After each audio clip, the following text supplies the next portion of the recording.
भोनगाव फाटा येथे भीषण अपघात, शिवसेना पदाधिकाऱ्यांनी दाखवली मानवता। शेगाव तालुक्यातील भोनगाव फाटा येथे काल रात्री 7 वाजताच्या सुमारास भीषण अपघाताची घटना घडली। या अपघातात दीपक संतोष मोरे हे गंभीर जखमी झाले असून त्यांच्या डोळा व नाकाच्या भागाला जबर मार लागला। मिळालेल्या माहितीनुसार अपघातानंतर दीपक मोरे हे जवळपास 1 तास रस्त्याच्या कडेला जखमी अवस्थेत पडून होते। मात्र या मार्गावरून ये जा करणाऱ्या अनेक वाहन चालकांनी त्यांच्याकडे दुर्लक्ष केल्याचे समोर आले आहे। दरम्यान शेगावकडे येत असताना शिवसेना तालुका प्रमुख रामेश्वर थारकर यांच्या निर्देशनास ही घटना आली।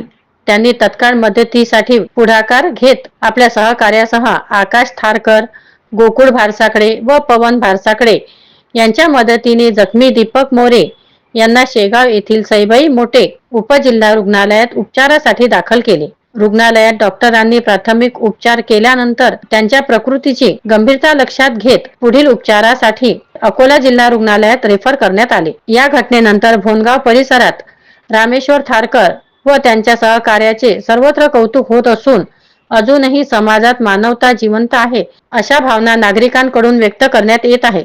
युवा क्रांती न्यूज साठी शीतल निकम, शेगाव।